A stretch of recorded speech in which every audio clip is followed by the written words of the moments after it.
Gaming NBS episode 294 coming to you Monday, May 18th, 2020.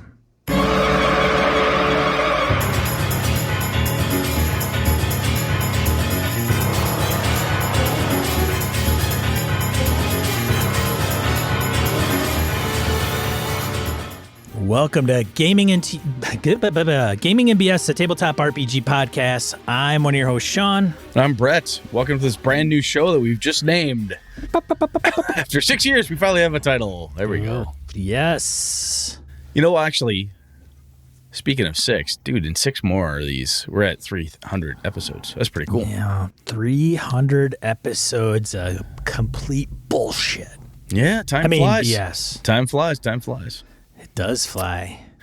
Well, let's see here. Count of Champions is this weekend, 23rd to the 25th, online. We talked about that before. It's still out there. It is. GameWorldCon registration is still live, so that's going on. They're pulling things together. Have you registered? I have not yet. Sean and I were going to get together on Sunday, and talk about plans and so forth, and I was a complete lump. I stayed up way too late Saturday and paid for it and didn't get up at a reasonable time on Sunday. And I knew Sean had shit to do, so I'm like, yeah, let's just call the ball and move on because I'm a slug. But anyway, we'll get back on that. But yeah, I gotta get that done too. Let's see here. Any gaming for you this last weekend? Anything cool? I did game this last weekend. I ran my Tomb of Annihilation. Something happened where they're like, look, now you have something to talk about with your show. And I can't remember what it was. Must have been very important. Really good. It was a retcon thing for sure. Okay. And yeah, it was a retcon thing, part of it. And also it was a lot in one area where it's like, okay, what are you going to do? I don't know. Like this doesn't, I even told him, I'm like, this doesn't go anywhere unless you guys do something. Like just kind of goes to the topic for the day. That's good. I like that. I ran my Streets of Avalon game this last Tuesday. The Penangalan, the pair of them showed up, which is the Malaysian vampire where the head detaches from the body and the organs float underneath the head. Yes. There's two of them, twin sisters, that are at turf war in the neighborhood. I actually named the creature to the group before, offhandedly, when the bargeman in Avalon dropped the name. And everyone went, huh? Must be some phraseology Brett made up. Ha ha! Little did they know. And then I rolled 20 and went, oh, it's one of these creatures. I threw out the classic Fiend Folio flying vampire's head with the organs hanging from there. I went, fuck. How the hell do you kill those things? They haven't figured that out yet. It was a hell of a good time, though. And then it was Trail of Cthulhu with the kids on Wednesday. AJ and Lana have realized that if you shoot the monstrous man in the face and his body disappears into, like, it just turns into mist, a weird bug-like thing flies out of the raggedy clothes, and you call the cops afterwards, and the cops show up. You don't have any evidence to show them. They really don't quite understand what's going on. And it probably is a good idea, and they realized this before it was too late, to not show the cops the string of human ears that you've found. Because you have no one to tie it to other than, hey, look what I have. Yeah. And then they ended up picking up this weird-ass Egyptian obelisk thing that they've got sitting in the garage of their house now. They don't know what to do with that either. And they think they have a copy of the Necronomicon somewhere in the library of the house that they inherited. Sounds like good stuff. It is good stuff. They're having a blast. I asked them how they're liking it, and they said the reason they like it so much is because it's so much more role-playing and thinking, talking, puzzling things out and so forth. And it's very clear that you can't attack your way out of a puzzle here, right? Right. You can't. I cut the goblin's fingers off and make him talk. I shoot the orc chieftain, or there's nothing like that. Especially when they're not even sure they killed the one guy. When Wilbur Wheatley's body dissipated, it was strange and weird and sickening, and they're losing sanity left, right, and center, and they find a weird ghost AJ picks up this ghostly, blood-soaked diary he finds on the counter, and they're like, "Where'd that come from?" I'll pick it up. Sand loss. It's written backwards and left-handed, and they're sorting it out using all their great skills, and they're loving it. They're freaking terrified. It's good. I like to play that just before they go to bed. That way. Yeah, that's good timing. Yeah, it is. Can't do it like in the afternoon. No, 1 o'clock. I'm working then. Got to do it after dinner. Yeah. And then on Thursday was the Descent and Undermountain stuff. The yes. Dungeon of the Mad Mage, which is fun.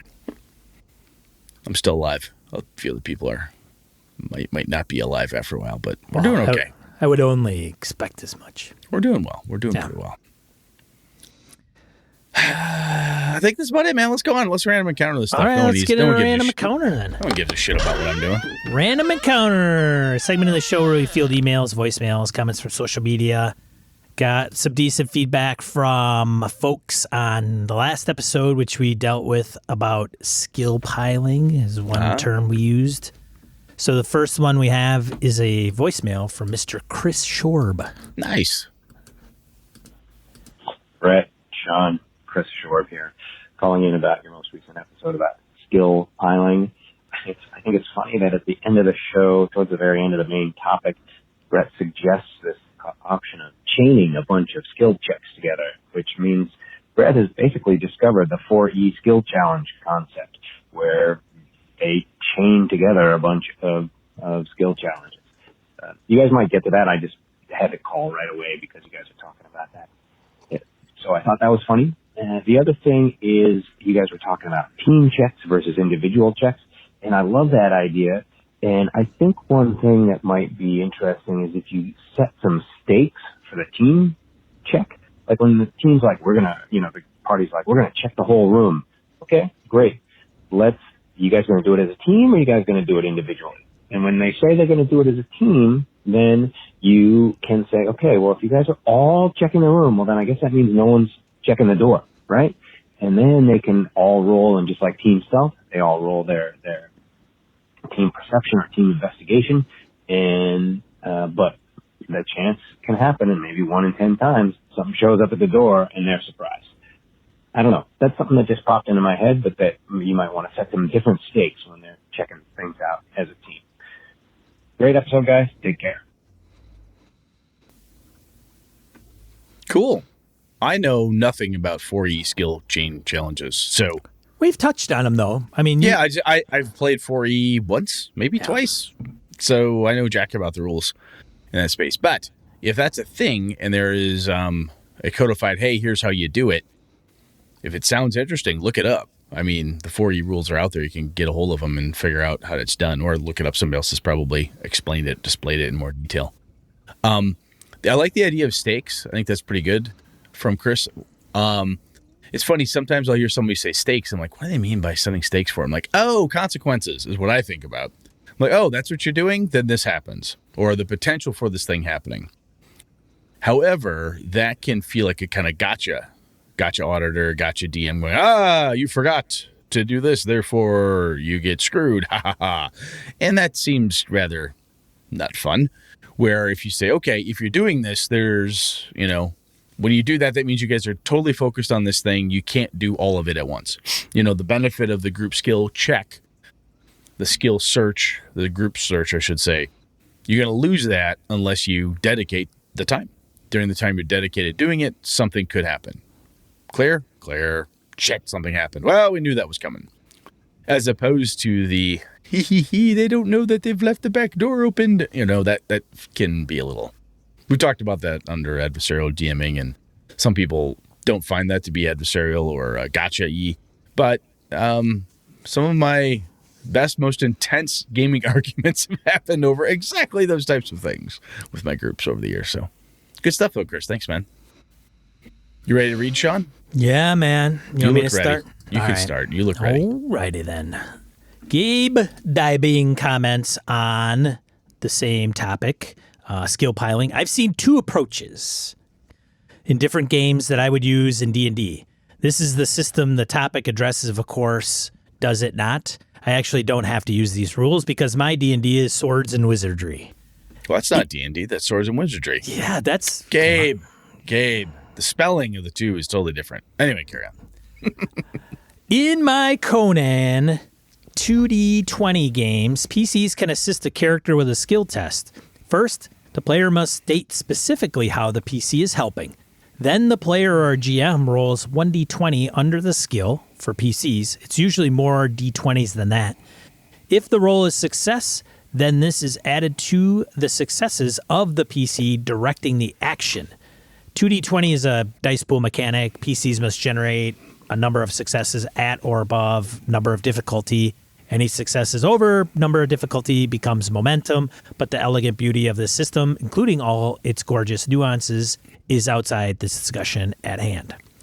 Fair enough. Against the Dark Master, a percentile retro clone slash re-envisioning of MERP. Have you heard of that, Brett? I have. Yeah. Hey, we brought it up on a die roll. Yeah. Yep, I've heard about it. Has a similar approach. One PC is the main actor. Everyone who is helping must explain how their character actions are of benefit.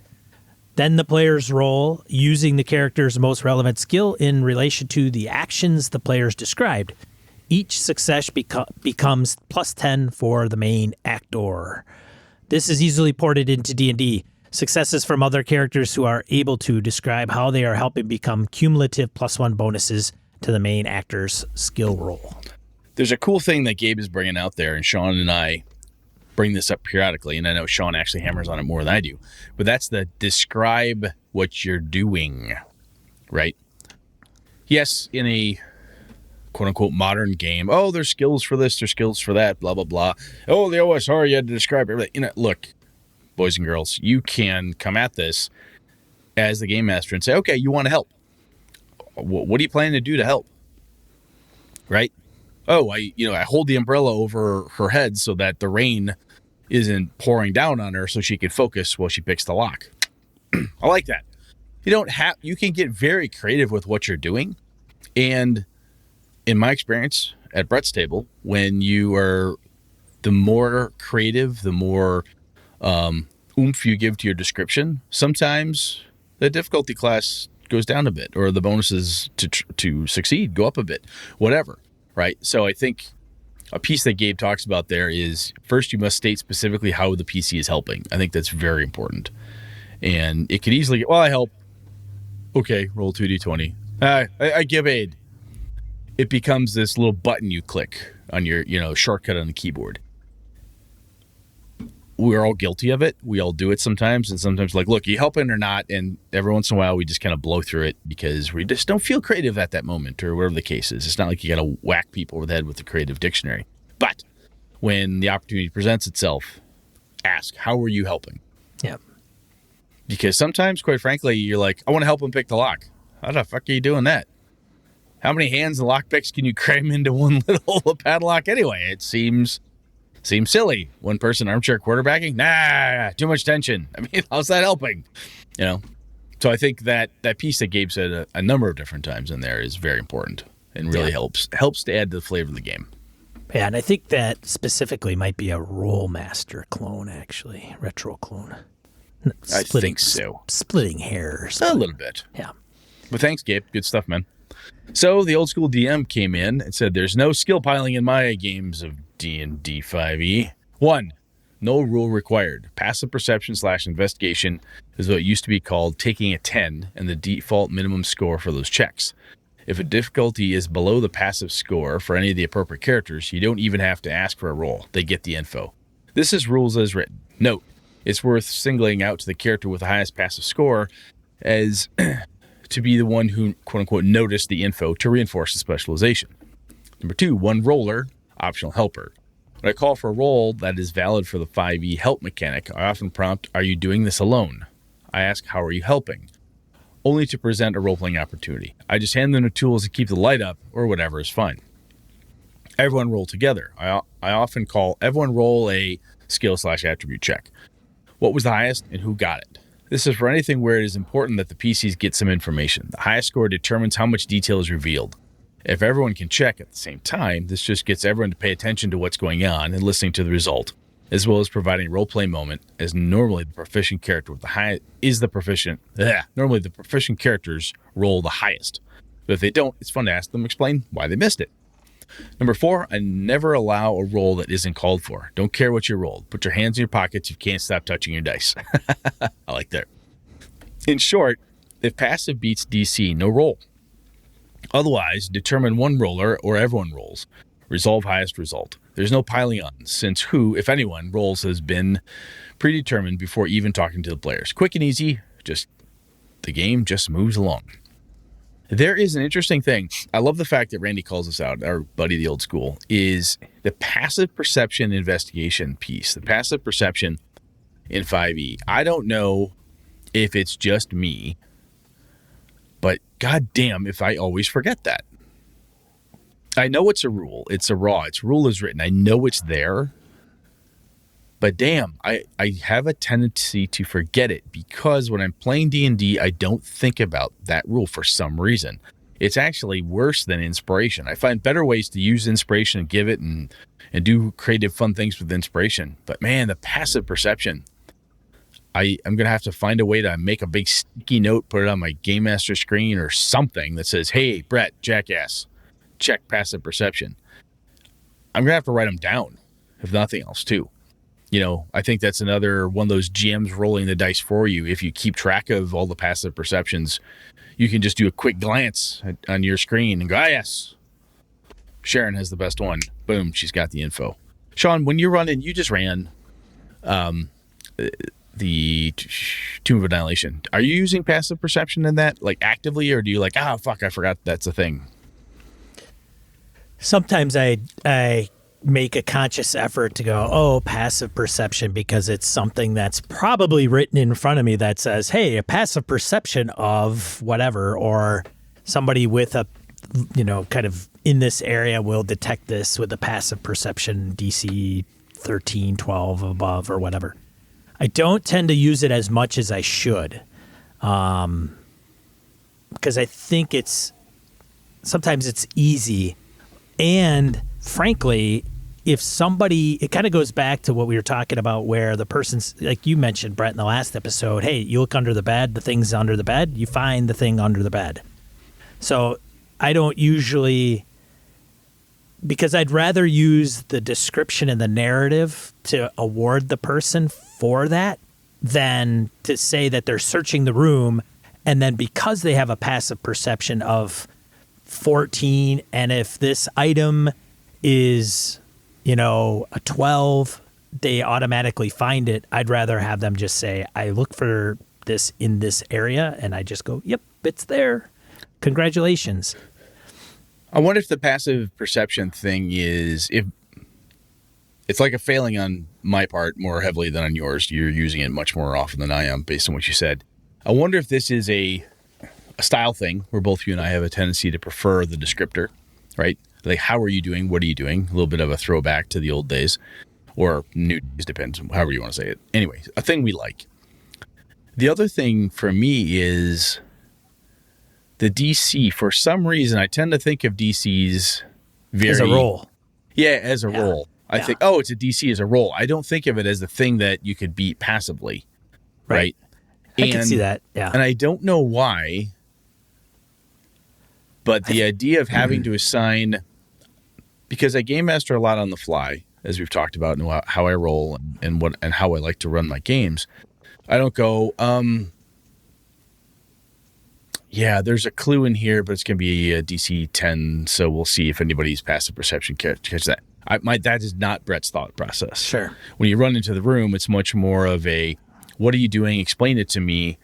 And then we build that scene together through that narrative discussion. Maybe there's a die roll to figure out where it is or something along those lines.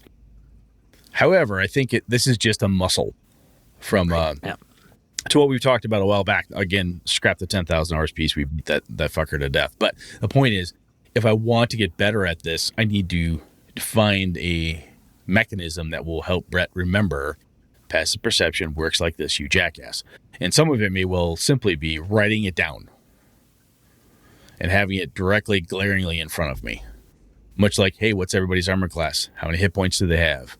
Some of that stuff I tend not to do because the old Brett won the games I was running at the time, Vampire and so forth, didn't really matter, at least the way I was doing it. And it's bookkeeping. And pesky, I don't like to do that. I just want to keep things rolling. But I think there's a time and a place for some of these mechanics that if you can do minimal bookkeeping and it'll actually make the game flow better. Because when everybody knows what the rules are and this rule is written for passive perception, it will flow. Chunk, chunk, chunk, chunk. So, yeah, the little table tents that I'd make, I mean, they're really thin. They're not very wide at all. And I would write AC, passive perception, their name, their race, and armor class. I did say that. Armor class, passive perception, and I wouldn't write their hit points because I don't need to keep track of that. But I think that was kind of it. So I would just roll, and I would ask if it hit because I would just kind of get sometimes my shits and giggles. I rolled the 22. Hey, does that hit you? Does the 22 hit? Yeah. Hey, wizard, I got a 35. Does that hit you? And sometimes it's out of habit, right? Oh, yeah. Yeah.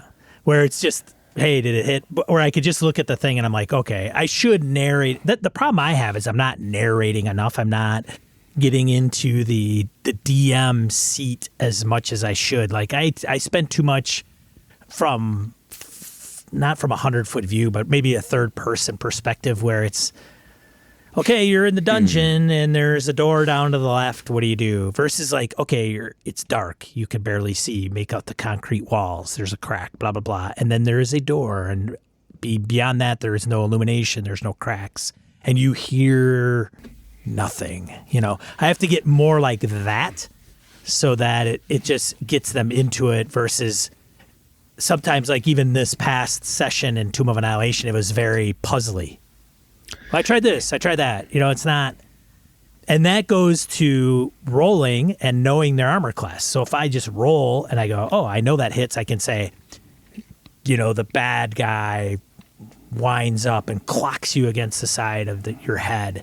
Your hat flies off and you take 4 points of damage. Anyways. There's somebody out there is screaming at their podcatcher or shaking their head at their podcatcher right now saying, Sean and Brett, you're playing the wrong damn game. Yeah. Well, right. And I know there are other games out there that may facilitate the type of play that we're talking about. But one of the other things that Sean and I have talked about repeatedly, and I think it bears repeating, is that sometimes the group of people you have a lot of fun gaming with really, really like D&D. True. Or they really, really like Rollmaster, or they really, really like GURPS, or whatever your flavor is. They really like Call of Cthulhu, and there's limitations, if you will, to some of those things. And you try to tweak and add and do whatever.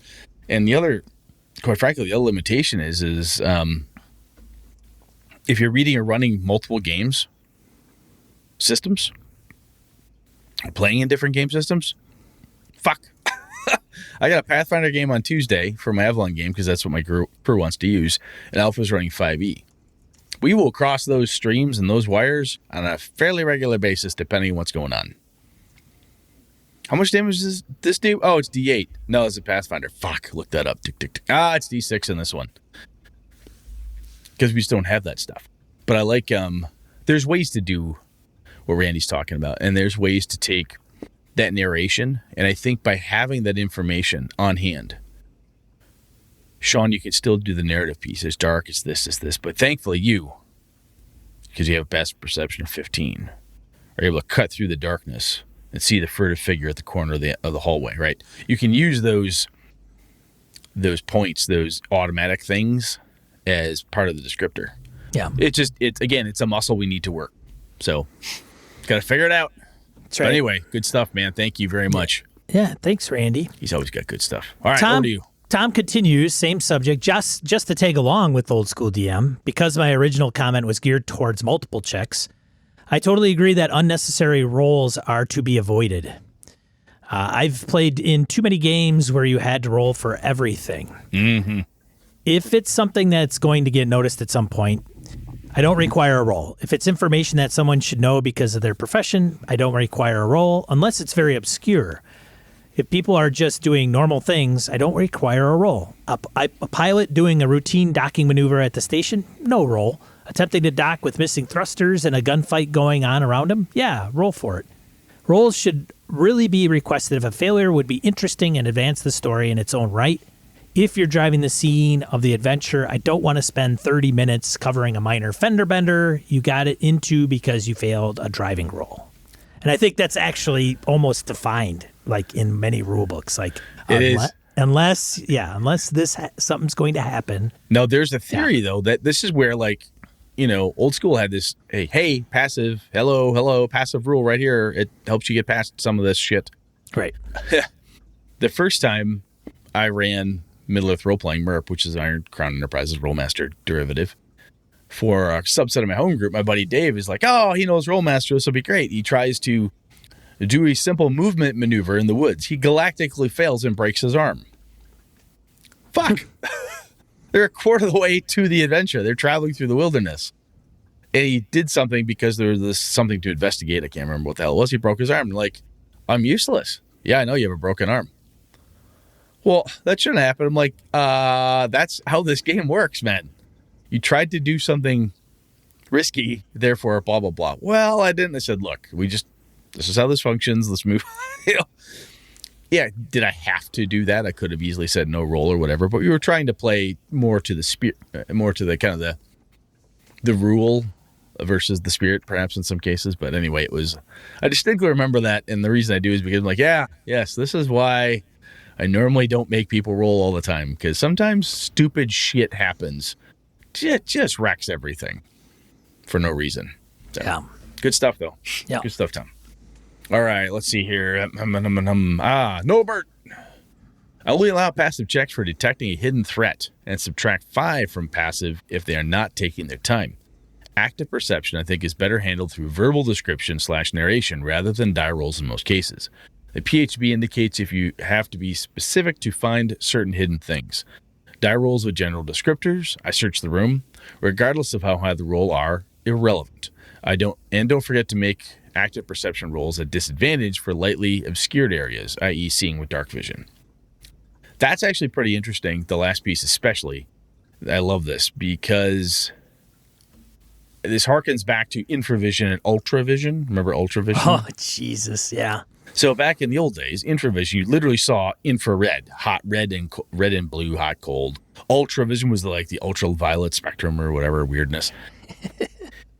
And periodically, some game master would finally have enough of your shenanigans and your shit and say, look, you're not going to find the ring in the corner. Well, I have infravision. The ring is ice cold, just like the stone floor. How would you possibly be able to tell the difference between it?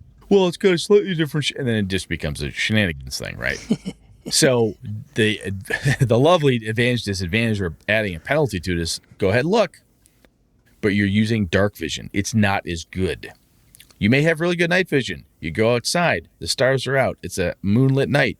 It's pretty good. Go out there and walk in the backyard when you know for a fact you haven't shoveled up all the dog shit. There's a fair chance you're going to find yourself a landmine because you can't see as well. It's going to happen. Yeah, and if you really want to take it to another level, go out there barefoot. Yes. Saying. That way you know when you failed.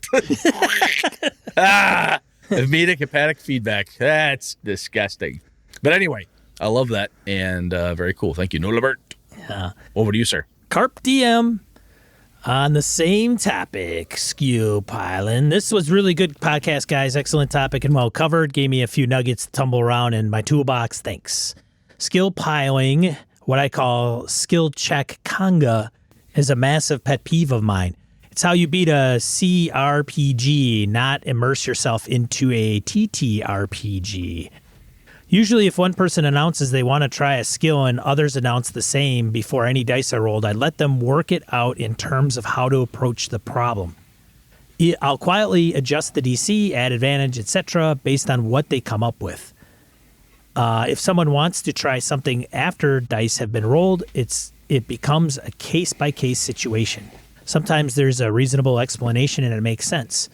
Oog, the barbarian, has the muscle, but doesn't have the touch to get that grappling hook to catch. So Uriah Bo Peep, the thief, wants to give it a go. But say if they want to search a room because they saw that the person before them searched and rolled a 4, they will likely not enjoy the rewards of metagaming. If that person announces they'd like to try as they are already rolling dice, may the gods have mercy on their soul. Wink. There is an old argument, I think we failed to bring it up in the last episode, but we've talked about it before, which is, what's the point of rolling if there's nothing of interest? And we've touched it here again. So it's the thief has to pick the lock on the door. They pick the lock. Nothing interesting happens if they fail. Nothing interesting really happens if they open it, right? Especially fail. If you can't do it, what bad thing happens? And not every game system, not every group of players likes that. Sometimes I do know some of my players like the capriciousness of, hey, guess what? The universe sucks, and you can't get past the second door of the dungeon. Too fucking bad. Go level up and try it again. I know guys that like that stuff. I also know tons of people who can't stand that stuff. But anyway, good stuff. Yeah. All right. We're over at James talking back about weapon damage. Dear Brett and Sean, in response to your episode 290 on weapon damage, I wanted to throw in an alternative approach to weapons in D&D. What I'd like to do is get a sense of my players' long-term vision for their characters and then design a weapon that will be something they will want to keep throughout the campaign. Using the idea of legendary weapons, I designed a weapon where I typically give it a new power every odd or prime number level. So the ranger may find a longsword at second level that has a +1 sword. And then every prime number level, it gains a new ability to scale with their own development. We talked about this a little bit before, Sean. This is a lot. Earth Dawn had some of this stuff we learned. Yeah. Okay, maybe it becomes a +2 sword at level 7, +3 at 13. On other levels, I would give it some other cool power that either increases their combat effectiveness or it adds to their role-playing potential. Say for the ranger, at level 5, the sword gives the ability to cast Pass Without a Trace for free, recharge every short rest, or it does additional 1d4 elemental damage as chosen by the ranger. What's fun about this is the player never knows what the new ability the weapon will gain. They may not even know what the level the new power appears, just keep them guessing. Also, as DM, you can adjust the powers for later levels based on how they're playing the characters now. This makes them attached to a specific weapon, cuts down on them becoming a traveling weaponsmith, and it gives the DM the opportunity to inject new bonuses or abilities into the game. I did it once for Wizard Staff, where on some levels the wizard would have to complete a task to unlock the additional ability of the staff, like fight a creature single-handedly or survive some sort of challenge. I found that the players become much more attached to their specific weapon, which opens up much more role-playing opportunities when the weapon is threatened by a rust monster or stolen by a villain. Enough for now. Great job as always, and stay healthy, James Wagner. I tell you, man, I have taken away players' gear at some point. He mentions the stolen by a villain. That has never worked well for me. How so? What do you mean it never worked well for you? Worked well for last time I did it as a game master, the horrible craziness happened. They lost a bunch of their gear. It was almost a table flipping moment for my players. Ooh. And the rest of the campaign was shit canned to find the gear. That was it. Oh, sure. All else fucking sucks. Nothing else matters. I don't care if the Lich beats the world. If we're descending into Avernus and we all die, I want my bag of holding. Are you like, really? Really? Guess the clothes do make the man. Okay, carry on, brave adventurers. But yeah, I'll tell you, man, taking something away from somebody after they put a lot of effort into it, and this is like their thing, whew, could be quite a blow. However, I like this idea. I don't know if it would work so well for my group, but I like the idea. Did you take all their shit away or just like select items? Oh, the best stuff. The best stuff. The best stuff. Yeah. Yeah, I don't know. Sometimes games are You're just being a capricious game master asshole. Why you fucking do that? It's part of the thing. There's no fucking reason for this, man. Oh, all right. Thanks, guys. That becomes GM dick move. Yeah, it was. Yeah. That's what they said. Yeah.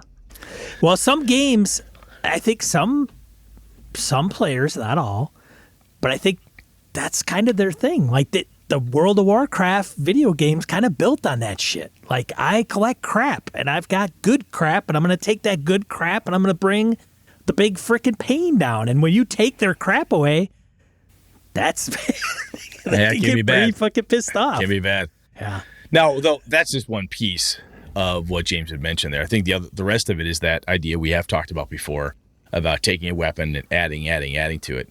And I think in a game like 5e, where it doesn't have older versions of the game, you'd find more gear, more magic items, more stuff, like swords, for instance, right? It could get crazy to the Monty Hall level for the kids out there. That means like crazy, random, huge piles of shit. We have all, I shouldn't say all, many of us who have played back in the day, remember having bags and bags of +1 swords that we would give to our hirelings as trinkets. It was a thing.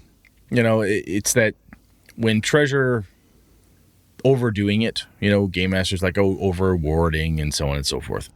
But the idea of finding a mystical thing, rod, staff, wand, sword, dagger, ring, whatever, and unlocking and figuring out has got more to it, it can be pretty powerful. And if everybody in the group has something like that, that can be pretty cool. And it can really set the characters apart at a heroic level, right? They can do stuff that nobody else can do. Pretty neat. All right, man. Last but not least, Phil emails us, "Hey BSers, Sean, great call on Mothership. My group is heavily invested, sending emails back and forth as they customize their characters to make the crew work better as a whole. I'm also digging watching your group on Twitch. It's helpful watching someone else run the game and learn from that." Hey, thanks, Phil. Awesome. That's good. Brett, question for you. Uh-oh. My oldest daughter is starting to run D&D, specifically Lost Mines of Phandelver. The benefit is I've run it for another group, so I know the story and some of the pitfalls a DM may encounter. During our second session in the Goblin Mine, Fiona got turned around trying to read the map and figure out what was supposed to be going on in the rooms. She got pretty upset when we ended the session. However, she is undaunted and plans on running the next game soon. I'm encouraging her to read that portion of the book to increase her familiarity with that part of the adventure. But I'm curious to know what advice you've given your own kids before they run games for you, or what you might suggest to new DMs. Thanks and all the best in these gonzo times, BSers, Phil. Well, first off, Phil, that is really cool that you're watching Sean's Mothership game and you're pulling good stuff from it. I've said this before, Sean knows his shit, so good job, Sean. You do. You're good, man. Fake it till you make it, baby. Hey, maybe you've made it. What about that? Maybe. I don't know about that. I got a ways to go, man. So, Phil, I would say Aaron, my AJ, my youngest son, ran Lost Mines of Phandelver for me and Ilana. And I know for a fact he fucked up a couple different things. And at one point, he also got a little frustrated and I said, "What's the matter, buddy?" And he's like, "Oh, I made a mistake." And I said, "I have no idea what this adventure is about. Nobody does. Even if I've played it before, you haven't made a mistake. This is your adventure. If you want to turn the map upside down, backwards, and folded it, that's the map now." I think it can be daunting for her to go back, depending on how bad her quote-unquote mistake was, to rework the whole section. But if she forgot something, like, oh, the Goblin King was not there. Oh, this person was supposed to be there. They were just gone. The players don't even need to know why. They just weren't there at the time. They could have been off running an errand. They could have been off at a different section. So depending on what the mistake was, the other thing that I like to do with my kids is when they're running a game for me is I'll ask them, what's working for you, what's not working for you? And I tell them, look, I promise you I will not metagame this. I will not break your game if you explain to me what's happening. I promise. I will act absolutely surprised. Don't tell your sister. Don't tell your brother. Don't tell your friends. Tell me and I will help you. Right?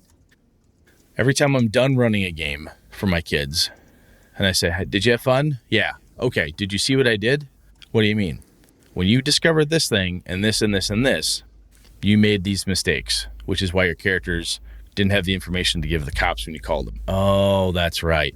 It's not bad, but this is why I reacted the way I did as game master, so you understand the actions you took and how they impacted me. So the fact that she's undaunted, wants to keep going, is great. That's awesome. That means that she didn't just go, fuck it. It totally crack on you, Phil. But I think the your first piece is like, hey, read it over and check it out. Make sure you really get up to speed on it. And the other thing she can do too, which I've told my kids, like, if you're not ready, say stop. Oh, you guys are going after the dragon? I'm not ready for that. So we're going to stop right here. Okay. That's totally fine by me. It might suck because we were hoping to play for 3 hours when we played for an hour and a half. But this is all learning experience, especially for new gamers and new game masters.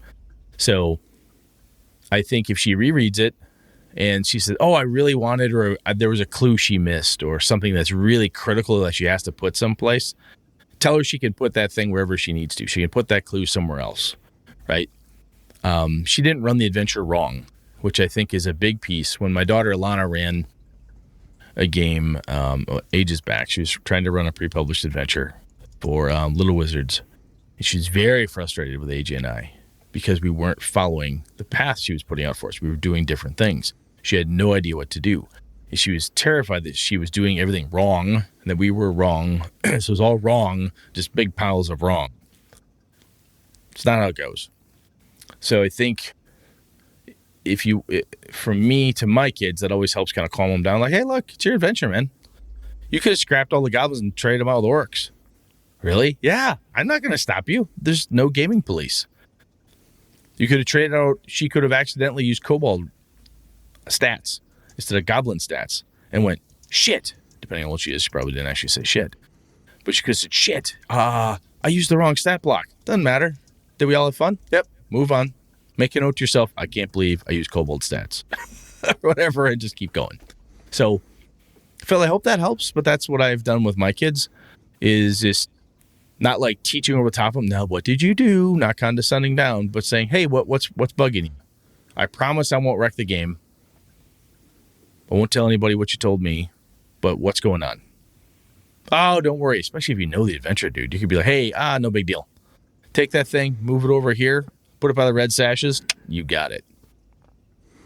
Yeah, I think to capitalize on that, I think newer players, younger ones especially, to try to get them to realize that if they make anything up, if they read a published module and they skip over something, or if they get something, the players will never know.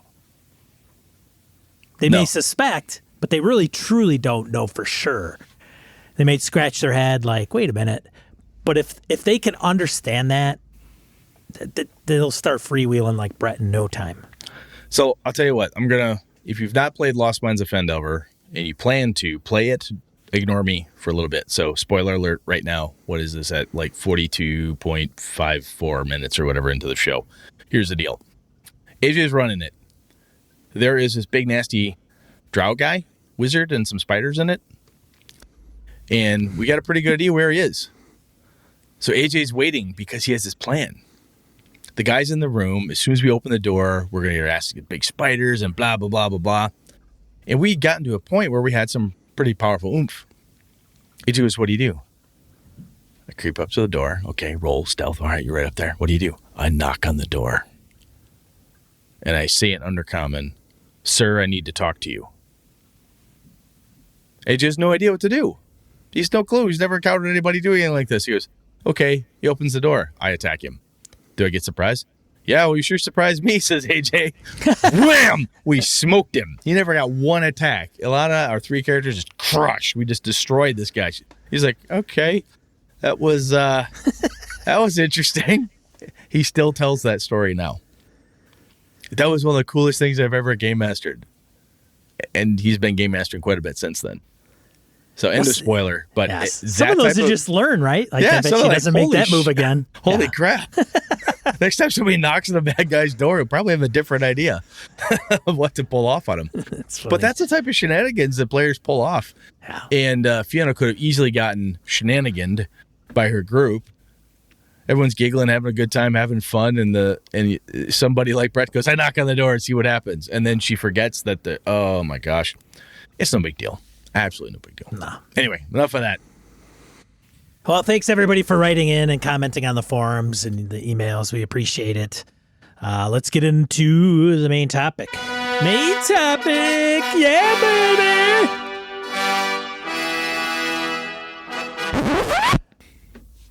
Well, Sean, this is yours, man. Oh, yeah. You want to talk about tension? Oh, like in my back. You want to talk about tension, building it, keeping it, and whatnot. And I think this goes a little bit to what you were just talking about at the top of the show. Tension/pressure. Yeah. With your crew kind of, I don't know, what do you want to do? I don't know, where do you want to eat? I don't know. Mexican? I'm just not feeling Mexican today. How about Tex-Mex? That's kind of, I don't know, maybe, So, Sean, what made you want to talk about this? Is it bugging you that you can't put the hammer down? Is it you don't know how to do ninjas kick in the door? What's bugging you, big guy? Well, Brett, I was running a game. It was a great game. Don't do that.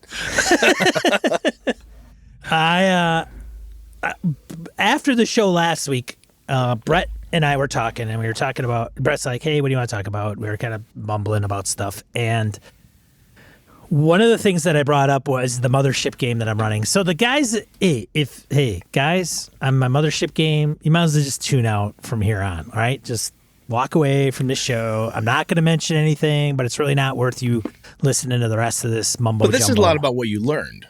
It is what I learned, but, some of that is kind of like, hey, I don't want to tell these guys what I learned, it's... Oh, I see. They could... kind of it's a vulnerability. I feel, these folks are pros. They're not going to hurt you.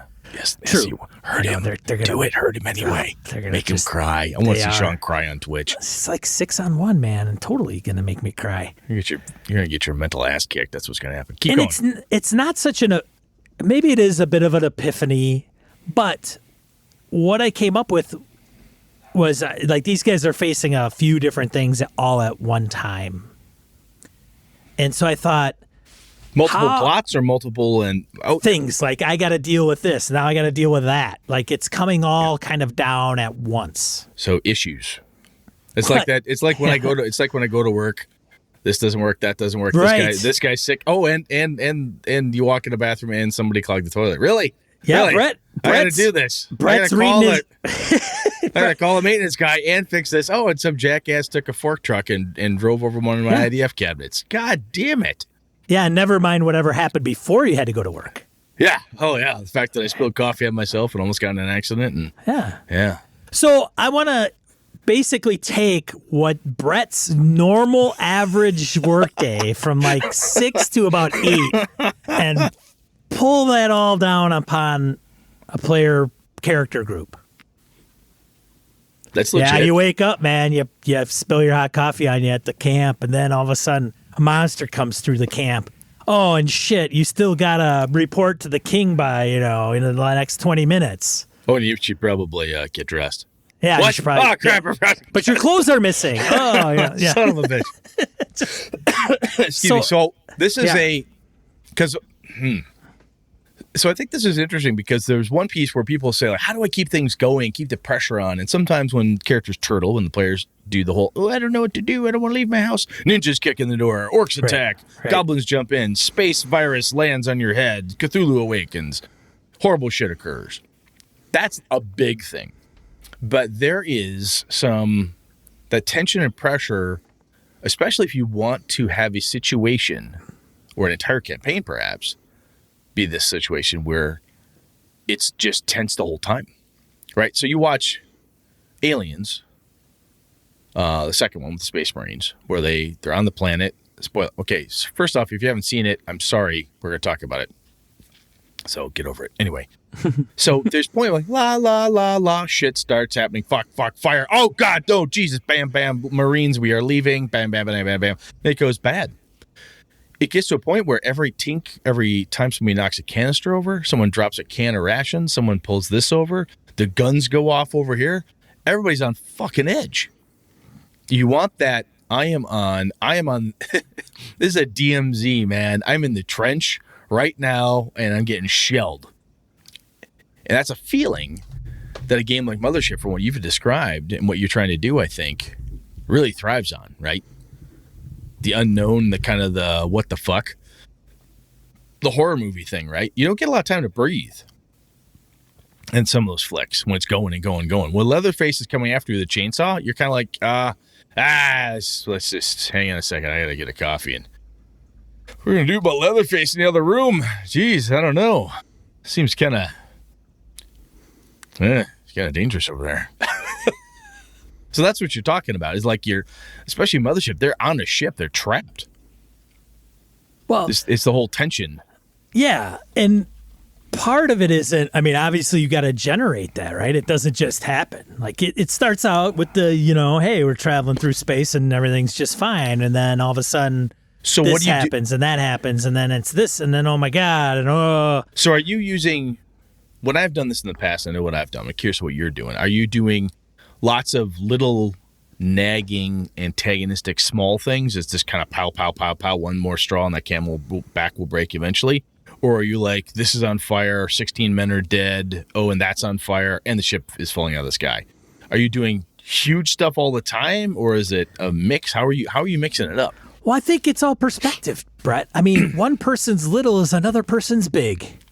Fair enough. So my approach with that specific game up to this point has been, it started out with, the freaking alarm is going off and they come out of Cairo and they're cryo and they're trying to kind of gather their senses. Okay. So, hey, am I healthy? Whatever. Do I need bandaging or anything? No, you're fine. So it's more of a shock and hey, we got to figure what's going on right now because they've woken out of a sleep. Okay. Yep. So it can be relatively minor, and then it kind of settles down, and then they realize that there's the ship, and they're going to dock. So it kind of, all right, things are calm, shit's got together, we're good now. I think that's important. Yes. In that when so you it's start up and down. When right? you start it, yes, you have to have the up and the down. Yeah. And especially at the beginning. Well, you can't go up if you don't go down. Well, yeah, and right? that's the piece, right? Is if all you do is escalate. And that's kind of where I was jokingly saying, if at a certain point, all you're doing is escalating, and there's never a denouement, never a, oh my God, a second to breathe. In the first Aliens movie, there's a cat. And every once in a while, a cat like busts up, ow, goddamn fucking cat. Mm-hmm. It's not the alien, it's the cat. And everybody goes, the tension just comes out. Well, that's the weird spotlight in the sound. Yeah, you've got to have. And you're going to go open the cupboard. Yeah. And the cat jumps out. You're like, oh, stupid cat. God damn it. Right. Yeah. But you've got to have that. You got to have a bit of a release periodically. Because if you were to come in and say, you get out of cryo and your kneecaps are falling off and there's a thermonuclear explosion and your father is murdering you and whatever. Can't deal with all this. So I like that. You start off kind of, and then now let's get into what's going on. Yeah, and it's funny because I didn't necessarily intentionally go, okay, this is, there's some folks like misdirected mark guys tend to get into some of these nuances in more, I would say, in a more structured academic approach. Like they talk about beats and like stuff out of Robin Laws's books, beats and whatever, right? And so there are people that actually write that way. They're like, okay, I need a beat here and then whatever, and then another beat.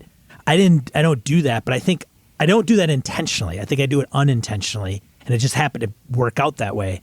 So having said that, they're facing a couple things right now that's like, okay, there's a monster that they're having to deal with that they haven't seen. It's been kind of creeping around, which is kind of modeled after your typical, like, we don't know what's going on, but we hear it and it's scratching and the big reveal hasn't come yet. Got it.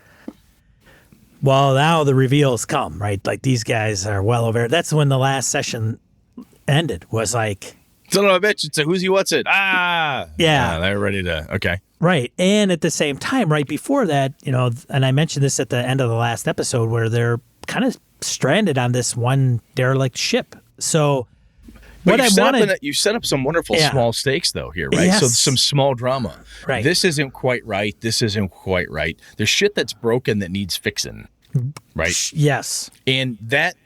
If you take that for a second, like pull it back and say, we're not playing Mothership, we're playing D&D, we're playing Shadowrun, whatever.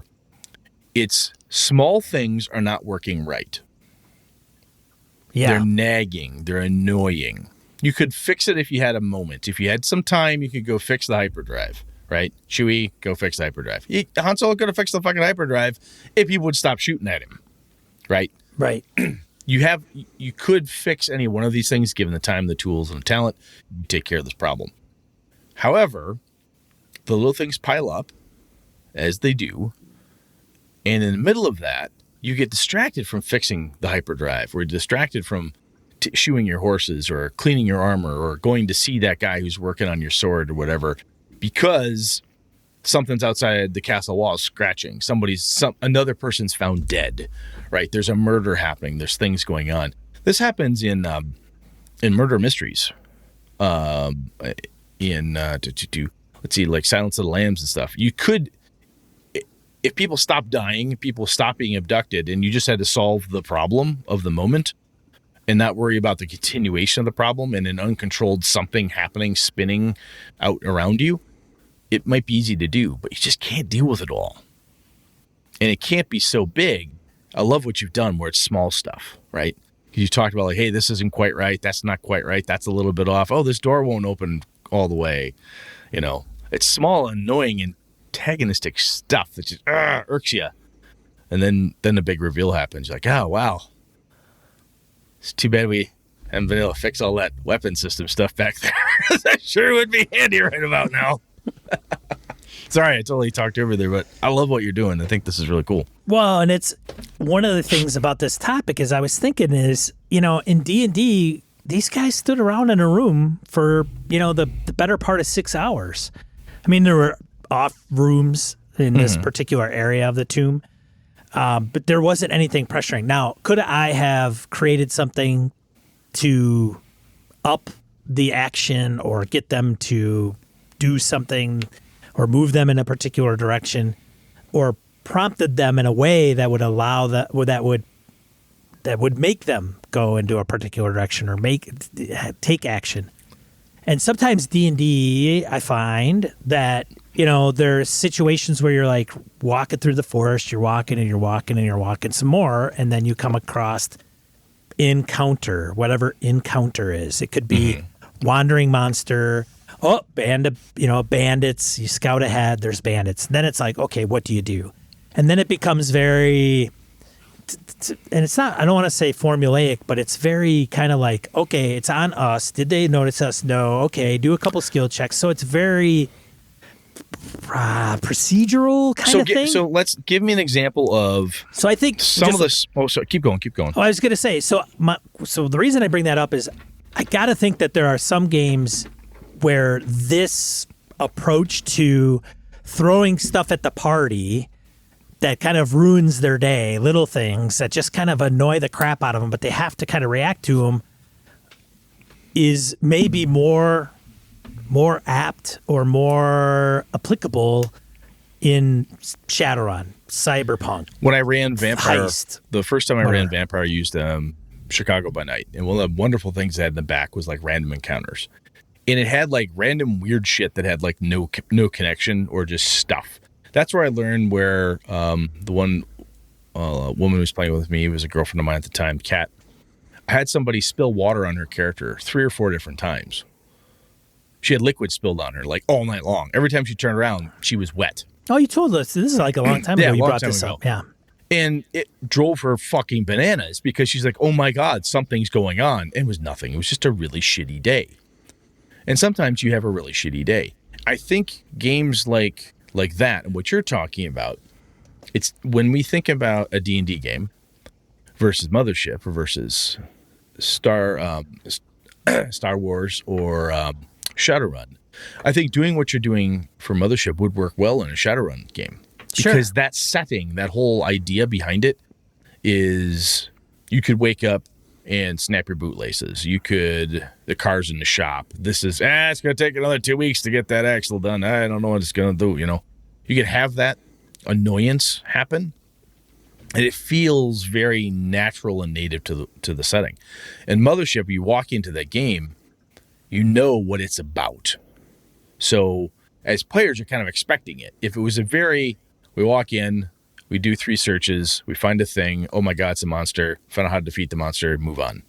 It doesn't work that way. You want that horror feeling, and one of the ways that horror movies or horror stories of any kind it's to have the tension and the pressure, it starts with small stuff. the kids on the road whose car breaks down is the first thing. The second thing is the boyfriend and girlfriend start fighting. And then the third wheel is complaining about the fact that they won't stop fighting. And then somebody gets hurt while trying to change a tire because it started raining and blah, blah, blah. It's just building. And then they disappear. And then somebody decides they're going to go knock on that weirdo farmer's house. Right. And then the guy with the chainsaw comes out. Son of a bitch, motherfucker. Damn, Brett, you should make a movie, man. You came up with all that on your own. I got this. Right on the frickin' just like that, man. Crazy.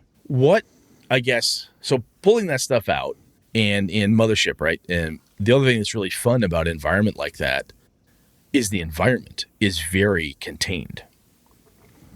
If you're in Seattle, it's a city. If you're in Mothership, it's a ship. Right. When I've run D&D games that I would call a siege, where basically you're in an inn, and the inn is being besieged by monsters and somebody who wants something inside.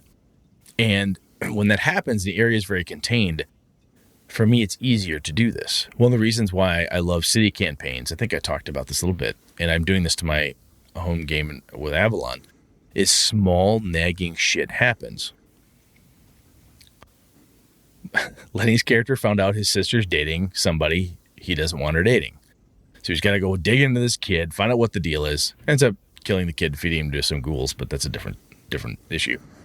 And somebody else finds out that their dad wasn't quite who they said they were. Oh, and they upset this person. Oh, this guild's mad at them. It's small nagging bullshit, but it's very contained. I think sometimes the openness of a D&D adventure sometimes, and I guess because if it's not in a city, it's not in a certain location, you just can, fuck it, I go to Greyhawk, then I go over there, run over down to Grand Duchy of Jeff, we're going to go to the Parmage, and we're going to hang out over here. It doesn't feel like it's contained as well. Like you can fuck with them on that level. Is that what you're... Yeah, it's a different feel watching Game of Thrones, which I know you haven't watched, but it's a different... I've seen bits and pieces of it. I know enough about it. But it's a different saga than Star Wars or Alien or John Wick is a perfect example. Like that's like just keep throwing shit at one guy all throughout the whole thing, where it's and Ozark is kind of spurred by the Netflix series Ozark. I don't know, you probably haven't seen that yet. No. Brett. So the premise, quick for folks that haven't watched it, Justin Bateman plays an individual that is laundering money for a huge Mexican drug cartel. Got it. And he's super, super, super smart financially. Like, he knows how to work the numbers, knows how to do all that stuff. Well, eventually what happens is he obviously gets in over his head. They move to the Ozarks and out of the Chicago area, and basically he's working for this cartel. And it's so funny if you watch this, it's like the guy must wake up and just wonder, like, what the hell could go wrong today? Because it does. Like, then this happens, and then this happens, and then this happens. And I'm like, this is perfect, right? Because it's constantly making this, and he's it's like Breaking Bad. It is totally it's all those shows, right? I've only seen bits and pieces of that. Yeah. So you got to watch Breaking Bad too, Brett. Like, I know. I got other shows. They're great shows. They really are. But it is. You're exactly like that. And in Ozark, some people have compared it to Breaking Bad, where it's like this thing, and just when you're like, oh, okay, and then you're like, oh my God, I can't believe that just happened, or that's about to happen. How the hell is he going to get out of this one? Sons of Anarchy did a similar thing. Every time you turn around Sons of Anarchy, someone got shot, stabbed, murdered, raped, something horrible happened, or threatened to happen, or lost a finger, or whatever. Yeah, horrible shit. So part of it's kind of like, okay, so it's probably more applicable to certain games and how you run certain games. You could still do it in D&D, I'm sure. But one of the things was that component. And part of also what I brought up to Brett was John Wick's Play Dirty, which he like writes a lot about, like throwing the freaking kitchen sink at your players. Now, one of the things I would say, John is actually reading his Play Dirty articles on YouTube. We should probably link to that. They're kind of fun. Yeah. And they were like, 10, 15 years ago. So he's got a slightly different spin on it. Like, hey, I'm not the same angry younger guy I was at that point. So let me tell you a little something different. John has grown a little bit. Yeah. So those adventures that are happening that John Wick talks about, that I've talked about, and I made those up. John made those up. Those are not pre-published. Right. The Mothership one you're running is a published adventure, correct? So it is. But it's built. But it's more guidelines, right? Okay. This is kind of the thing. Like there's these things. Well, but there isn't like you enter this room in there. Well, that's not fair. There are rooms on the ship where you can read the room descriptions, but I've gone off a little bit of that because, a wandering monster. Okay, it felt right. It feels good to do it. It's like and if you're reading the table, even if it's a virtual table, you can see when people are acting. Like, oh my gosh, what's that? What'd you say? Fuck, did I hear that? Shit. Okay. Benny, get over here. Julie, over here. And people start talking and moving. The characters and the players start acting differently. So you start reading the table. I think the challenge you would have, and this is just me talking, is the group you're playing, the D&D game. Shit, I just forgot. Tomb of Annihilation. Tomb of Annihilation. Tomb of Annihilation isn't written like that. No. And you could you do it? Yes, you could. You would have to do some serious rework to make it work the way you want it to. Or throw things. This is where when I start running pre-published adventures, I tend to go off the pre-published rails pretty quick. Yeah. Because I get cooking along and I'm like, you know what? Scratch that. This person's over here. This is there. They're nagging them. They're bothering them. Because you can start with something as simple as, okay, no one's bothered to check their, take care of their equipment or anything like that. So I'm going to start small. You do notice your armor's starting to get a little rusty. Ah, shit. Yeah, we're in a jungle. Yeah, right. Fuck. I said I took it off and put it in my pack, but I didn't really pack an oilcloth or take care of it. Yeah, all right. So tonight you're going to spend some time cleaning your armor? Yeah, I should get my armor out. So you're cleaning your armor. Good for you. You notice the leather straps in your backpack are pretty rotted too. God damn it. Oh, this is just like maintenance. Well, you had to take your armor off to deal with that, and that's when the goblins show up. So, fuck, you got to fight them without armor on. You defeat the goblins. Not that big a deal. And then you move on. But I think this mindset that you've got going into Mothership, you'd have to carry that same mindset when you read the pre-published adventure, when you looked at Tomb of Annihilation and say, how could I do a similar thing? And does it fit? Because if you go to play that game, you go to play that adventure, if that game is not about strange, bizarre intrigue and so forth, it can feel like you're bolting on this weird thing.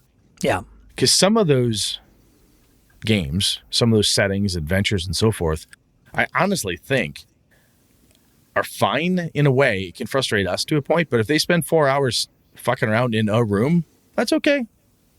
The game doesn't break. They're in a dungeon or a crypt, and some of those dungeons and crypts are more alive than others, and sometimes nothing happens. You got to go from one place to another in order to make something happen. So they fuck about for 3 hours. They fuck about for 3 hours. And it can feel unnatural to have ninjas kick in the door or to start throwing in these small nagging pressure things if you've never done it. If you started the campaign with it, I think you'd have easier luck trying to implement that now. Does that make sense? Yeah, totally.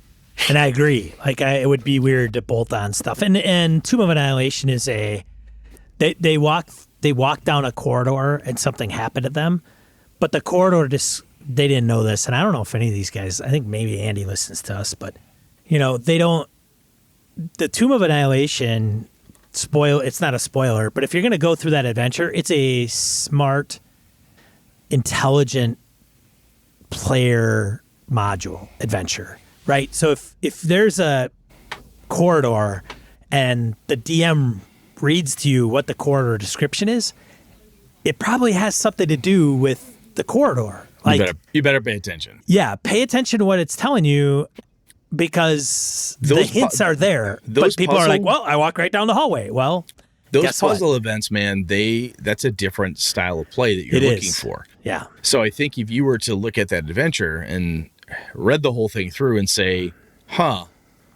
this is an old school dungeon crawl, or this is how this works, I really can't do the pressure tension thing or I want to, which is not going to work. Doesn't really apply. My buddy Alpha running the Underbound, he's not doing this.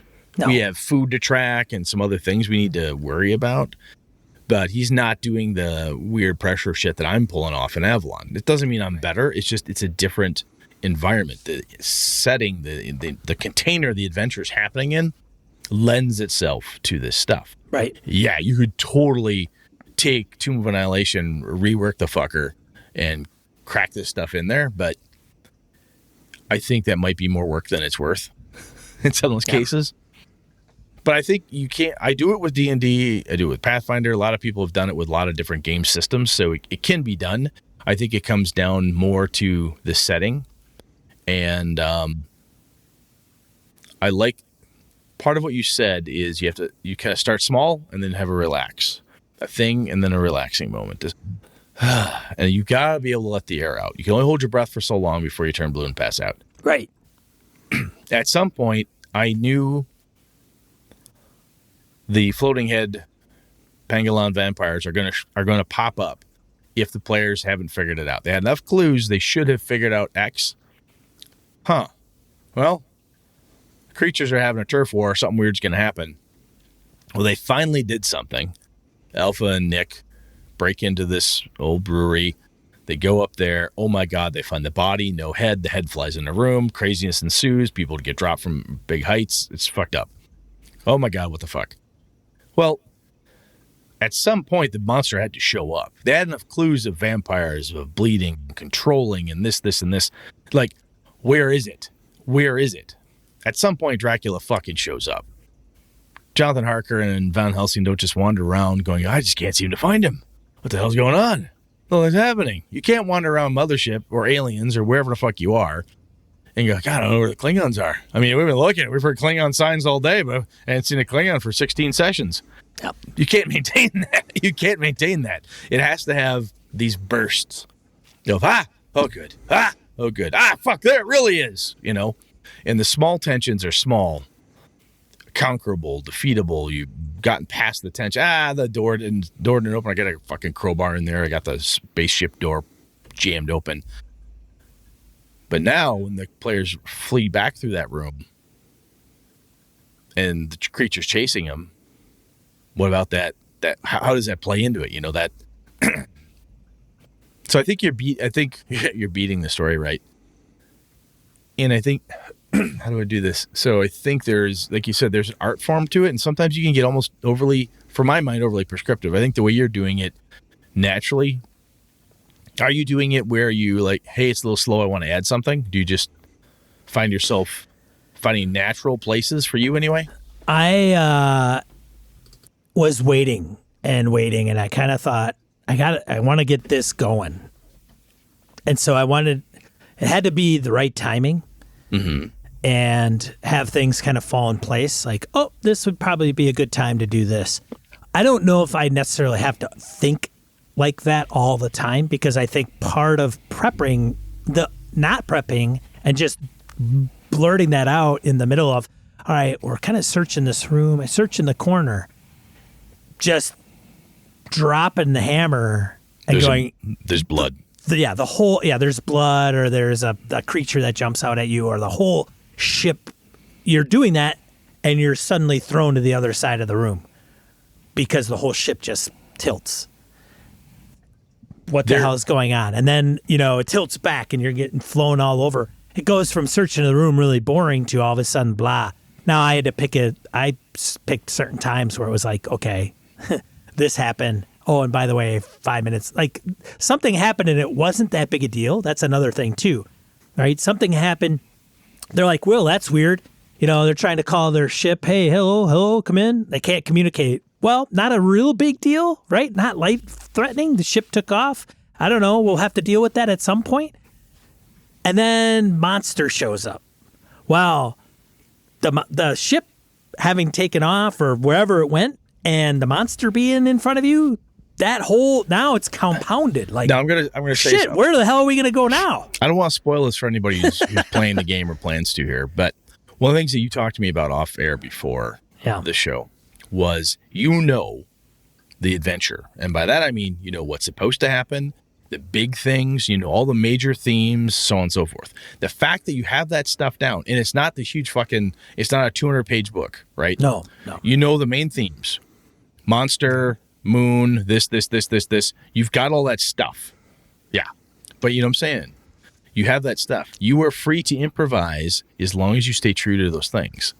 It's like the core mechanic. This is the main through line, the spine, the main plot points, the main beats, the main stuff.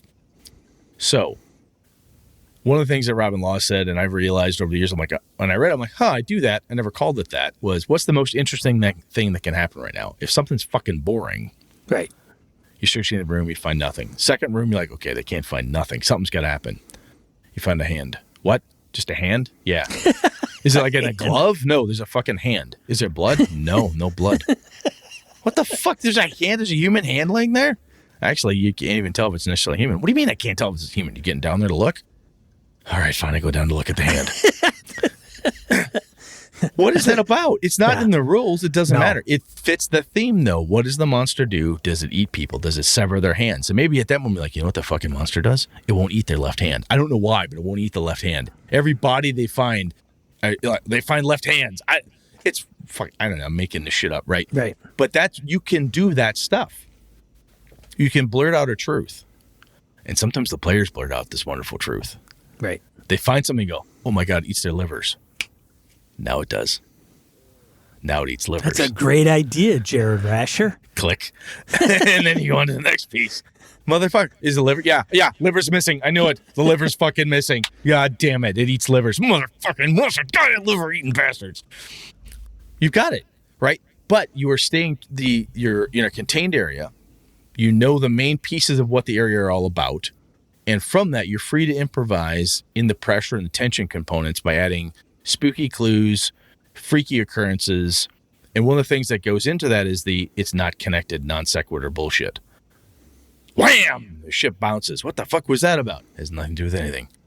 Meteorite, small one, cracked the ship, spun at 180 degrees. But just chucked you around a bit. You have no way to know that, though, but the ship moved. What could that be? Could be anything. Could have been hit. Could be a monster jumping up and down outside. Maybe there's reavers. I don't know. The player's looking, there's fucking reavers? There's reavers here? No, I don't know. Are there? Maybe there are. Right. I say shit like that to my guys all the time. Yeah. What is that? I don't know. It could be a vampire Dracula. Maybe it's Frankenstein. It's a fucking golem. I don't know. It could be. Why wouldn't it be a golem? Fuck off, Brett.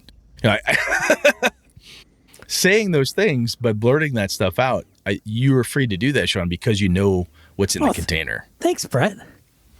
No, I'm just saying it's all, the fact that you're doing it, and that's, I think, and I'm not saying that you're a smart dude, so you probably figured it out, but I'm just saying from the outside looking in, I'm like, that is part of it. I'm seeing that as like, the fact that Sean's able to do it is because he has mastery over what the setting is supposed to be for this event. You don't have to know all the known universe setting, right? But what box is this adventure taking place in? Is it a sandbox? Fine. But there's a this, a this, a this, this. There's 5 big things. As long as you stay true to those things, do whatever it is you got to do. Well, and so going to Mothership and even after this is done and me running another game, whether it's a con or a mini campaign session, 4 or 3 sessions long game, part of me wants to run games that are, God, my voice just squeaked like a 13. I want to run games that are kind of in that nuance, like whether it's Call of Cthulhu, Delta Green, Night's Black Agents, Mothership. I mean, even D&D. I mean, if I ran Eberron, it could kind of fit this setting because it's more pulp noir. But I'm not opposed to running the big Tomb of Annihilation, epic, dungeon crawl. But part of me is also kind of, I want these guys to kind of be under the pressure and shit goes. Now, that's not to say that there isn't the lull where they can sit and think and kind of ponder what's going on or kind of put the clues 2 and 2 together. But I kind of like putting the frickin' screws to these guys and making them, think on their toes, make actions relatively quick, throw shit at them that they're going to have to react to in a relatively timely fashion because they have to. Yep. One of the things that My experience has taught me is that it's great to do it, and then there's a certain point, like you said, that there's a time to rest. Yeah, you got to rest. Yeah. Okay, you have enough time to go through the woodshed, find the rusty bandsaw, the 2 circular saw blades, the ball peen hammer, and the nail gun. Okay, now we can get that motherfucker. Right. And you've got this handmade garbage tools you're going to go fight this monster with. Every horror movie's got that. These tense movies, these action movies. The A-Team, oh my God, what are they going to do? Some BA's going to go build a fucking tank out of a lawnmower or something. There's a section where they can calm down and put a plan together and do something. Ripley's able to pull something together to go down to get Newt from the Queen. It takes time to do that. Right. Should Newt be dead by then? Yeah, probably. Facehugger ate her up. Whatever. That's what happens. However, there's time. And what's wonderful is that if you do it right, when the group is, and if you're watching the team, you watch the crew and look at you like, oh my God, and they're at that frazzled state, you get them in this little free zone. Okay, you've driven the beast off. You've got the door locked. You've got an escape path. What do you guys want to do? What's real quiet right now? Really? Yeah, dead quiet. You hear nothing. Well, and that's a good point, too, because part of me also likes... So I like that kind of ramp up, throwing them a bunch of shit and having them go, oh, shit, okay, what are we going to do? They go run away, or they come up with something very quickly. And they take this and they do that, and this guy's doing this, and that woman's doing this, blah, blah, blah. And then they get out of that. They lose a character. They save them. They drag them. And then there's a sense of, okay, tranquility. It seems that they're safe. It's like it's a self-assessment. And then you walk away and let them all talk amongst themselves on how to figure out what the hell they're going to tackle next. It's that thing when I've done stupid shit in my life. And every once in a while you stop and you're like, am I bleeding? Yeah, fuck. Okay, yeah, that hurt. Yeah, I'm going to feel that tomorrow. I stuck myself. I did that. Whatever. You got hurt. It happens. And you need to do self-assessment. The crew, the whole group needs to self-assess. Whether you're playing a vampire game or Call of Cthulhu, they go, okay, well, what the hell do we got? Mm-hmm. And you as Game Master get to do those things that you and I, Sean, have talked about in the past. Like, okay, guys, just let me set the stage for you. Right. This happened, this happened, this happened, this happened, this happened, this happened, this happened, and there's reavers. What? You said there's no reavers. I'm kidding, there's no reavers. But these 7 things just occurred. You seem to have a moment to catch your breath. What do you guys want to do? Any questions? Anything you want to ask about? And give them a chance to ask, define, refine. Wait a minute. You said it looked like a hammer? Yes. Okay. All right. No, I said a hand. Oh, a hand. It was a hand. Oh, I heard hammer. Not a hammer. Okay, my bad. Hand. Okay. Hand. Yeah, okay. But you can do that, and they're trying to figure out, they're trying to put it together. How do I kill Jason? How do I defeat Freddy? How do I defeat the creature? Is it afraid of fire? What have we learned? Hey, remember, it didn't like X. Hey, remember, one of the things my guys failed was a creature who was transforming into a vampire crashed into the inn, and he screams at Lenny's character, because he's Lenny's character's buddy, that he owes him something. And Lenny's like, oh, fuck, I owe him money. So he throws coins at him. The vampire follows the coins through the air. Where they land, he goes over to immediately. He goes 1, 2, 3. It's an old vampire legend. Vampires have to count shit. And they did this twice. And a little OCD action. And nobody caught that was the vampire tell. Ah. Afterwards, when they had the someone brings up, and he was counting coins. I said, he kind of did the whole very methodical, made sure he counted everyone's, gathered them up before he took any other actions. Yeah, that's right. Fuck, he was a vampire, wasn't he? Yeah, he was. Okay, all right, that's good to know. Blah, blah, blah. But that's that time when they can take the clues and piece them together, because the danger, the risk is pressure, boom. Yeah. And we never had a chance. It was a railroad to a TPK. This is how you stop it being a railroad to a TPK. Because the train stops at the station. They can stop, take a leak, get some food, get a snack, figure out what's going on, get back on the train, and go figure out what's going to happen.